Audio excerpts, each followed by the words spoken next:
शुरू करने जा रहे हैं वो है comparison of silicon and germanium diode, यानी कि जो अंतर क्या है उस दोनों के बीच में, सिलिकॉन के डायोड में और जर्मेनियम के डायोड में। तो हमने कुछ पैरामीटर्स लिए हुए हैं यहाँ पे, जैसे कि material, cut in voltage, reverse saturation current, effects of temperature, यानी कि जो टेम्परेचर का इफेक्ट है डायोड पे किस तरीके से होता है, ब्रेकडाउन वोल्टेज, और उसका जो अप्लीकेशन रहता है वो क्या होता है। तो इस तरीके से हम उसे कैटेगराइज किया है।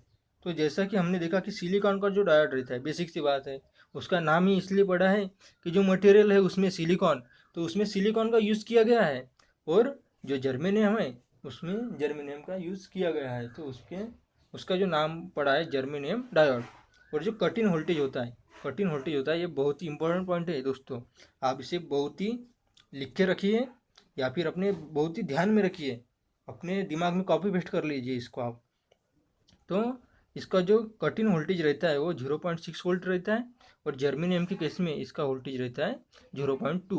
रिवर्स सैचुरेशन करंट, यानी कि हमारा next parameter reverse saturation current, यानी कि in case of silicon diode, यानी कि सिलिकॉन के डायोड के अंदर ये नैनो एम्पियर यानी कि बहुत ही कम रहता है, लेस यानी कि बहुत ही कम रहता है, और जो जर्मेनियम का जो डायोड रहता है उसके अंदर ये माइक्रो एम्पियर में फ्लो होता है, बहुत ही ज़्यादा होता है। यानी कि जो इसका सिलिकॉन से अगर इसका कंपैरिजन किया जाए तो ये बहुत ही ज़्यादा होता है माइक्रो एम्पियर। और जो हमारा नेक्स्ट पैरामीटर है इफेक्ट्स ऑफ टेम्परेचर। टेम्परेचर का जो इफेक्ट होता है सिलिकॉन के डायोड पे वो बहुत ही कम होता है, इसीलिए उसे हम ज़्यादा से ज़्यादा एप्लीकेशन में यूज़ किया जाता है, टेम्परेचर का इफेक्ट लेस होता है इसलिए। और जो हमारा जर्मेनियम का जो डायोड होता है उसका उस पर जो टेम्परेचर का इफेक्ट होता है बहुत ही ज़्यादा इफेक्ट होता है।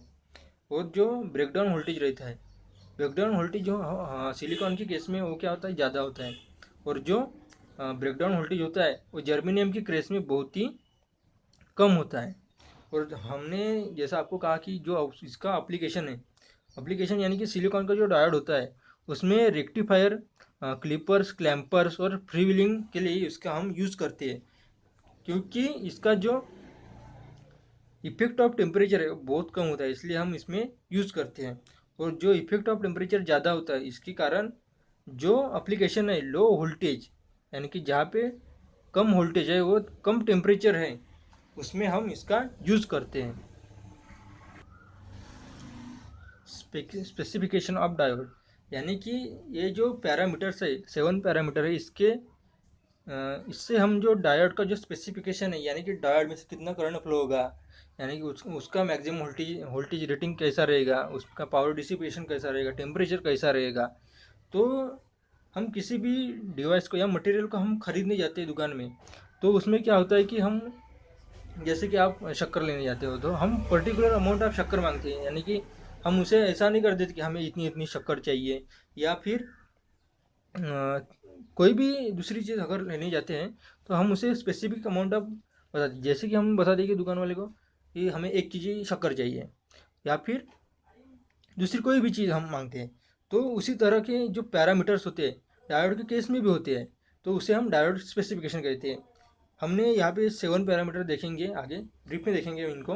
पहला होता है फॉरवर्ड वोल्टेज ड्रॉप, दूसरा होता है मैक्सिमम फॉरवर्ड करंट, तीसरा होता है एवरेज फॉरवर्ड करंट, चौथा होता है रिवर्स सैचुरेशन करंट, पांचवा होता है फॉरवर्ड पावर डिसिपेशन, छठा होता है जंक्शन टेम्परेचर, सातवां होता है पीक इनवर्स वोल्टेज। तो आगे हम देखेंगे कि एक एक करके इनको और बहुत ही डिटेल में और अच्छे से जानेंगे कि ये होता क्या है। तो हम आपके सामने लेके आए फॉरवर्ड वोल्टेज ड्रॉप। ये जो स्पेसिफिकेशन है बहुत ही इंपॉर्टेंट होते हैं किसी भी डायोड को यूज़ करने के लिए। तो फॉरवर्ड वोल्टेज ड्रॉप होता क्या है, it is the anode to cathode voltage, यानी कि जो एनोड और कैथोड के बीच में वोल्टेज रहता है, मेजर करते हैं हम उसको across a forward bias diode, यानी कि जब हमारा डायोड फॉरवर्ड में कनेक्टेड रहता है तो उस केस में हम एनोड टू कैथोड के बीच में जो वोल्टेज हम यूज़ करते हैं उससे हम कहते हैं फॉरवर्ड वोल्टेज ड्रॉप। दूसरा जो हमारा पैरामीटर है बहुत ही अच्छा पैरामीटर है ये, मैक्सिमम फॉरवर्ड करंट, यानी कि जो मैक्सिमम अमाउंट ऑफ करंट जो होता है वो किस तरीके से, यानी कि किस तरीके से हम उसको डिफाइन करते हैं।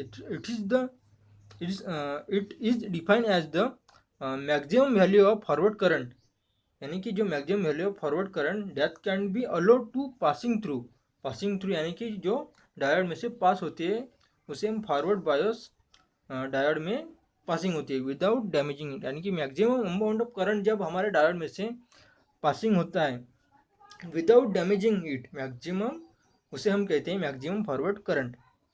तीसरा जो हमारा पैरामीटर है, बहुत ही इंपॉर्टेंट पैरामीटर है एवरेज फॉरवर्ड करंट।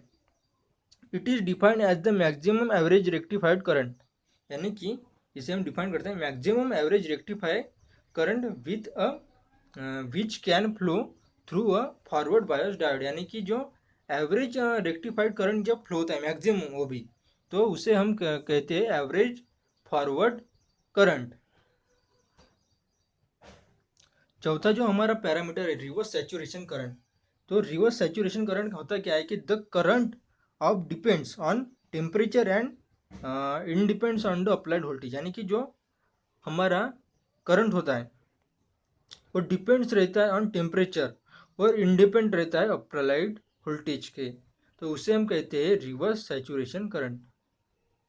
जो हमारा रिवर्स सैचुरेशन करंट होता है वो होता है current which depends on temperature and in depends on the applied voltage, यानी कि अप्लाइड वोल्टेज के उसका डिपेंडेंसी नहीं है, that is called as reverse saturation current. Power dissipation, और पावर डिसिपेशन होता है क्या, जो मैन्युफैक्चर रहते हैं वो उसका जो मैक्सिमम पावर डिसिपेशन रहता है वो स्पेसिफाई करते हैं। Manufacture specify the maximum power dissipation, manufacture decide करते हैं maximum power dissipation which is defined as the maximum power a diode can dissipated without getting damage, यानी कि मैक्सिमम पावर जो है वो डिसिपेट कर सकता है विदाउट गेटिंग डैमेज। जो हमारा पावर डिसिपेशन होता है पीडी, तो जो फॉरवर्ड वोल्टेज रहता है और फॉरवर्ड करंट रहता है उसका मल्टीप्लाई होता है, इसी की वजह से उसे मैक्सिमम पावर डिसिपेशन या पावर डिसिपेशन भी कहा जाता है।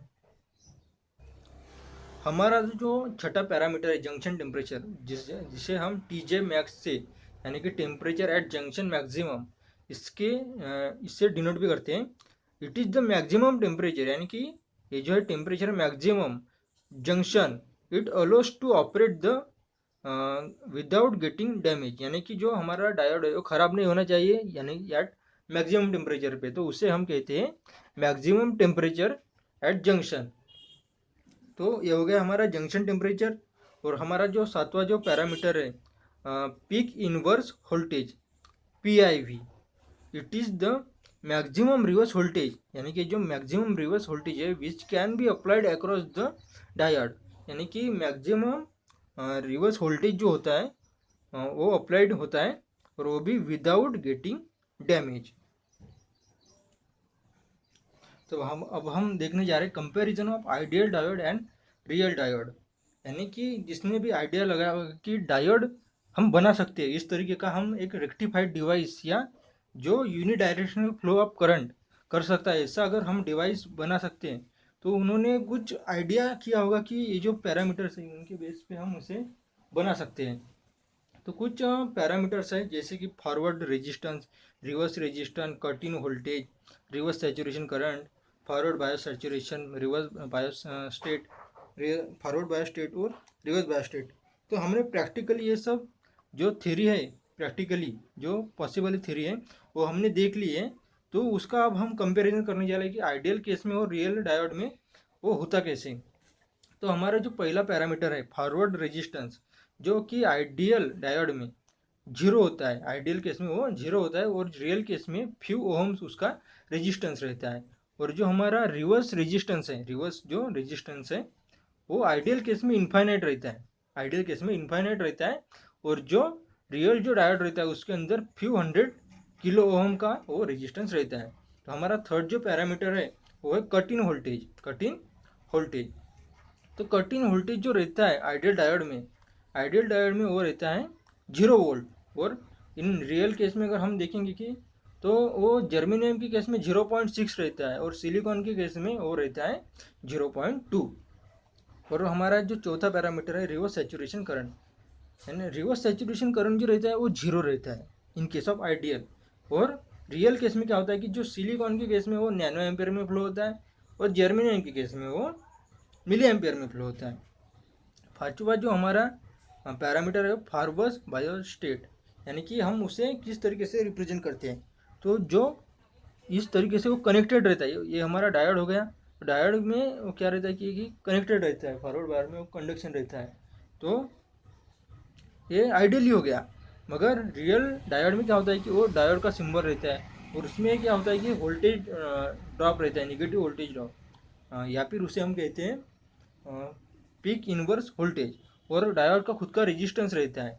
तो एनोड को कैथोड के बीच में 3 ऐसे पैरामीटर रहते हैं कि जो इफेक्ट करते हैं रियल डायोड के अंदर। और रिवर्स बायोस्टेट में क्या होता है कि वो जो डायोड रहता है आइडियल केस में वो ओपन हो जाता है और ये जो रहता है इसका जो रेजिस्टेंस रहता है वो वेरी हाई रहता है। एप्लीकेशन ऑफ डायोड, जो एप्लीकेशन क्या होता है डायोड का, तो हम देखेंगे।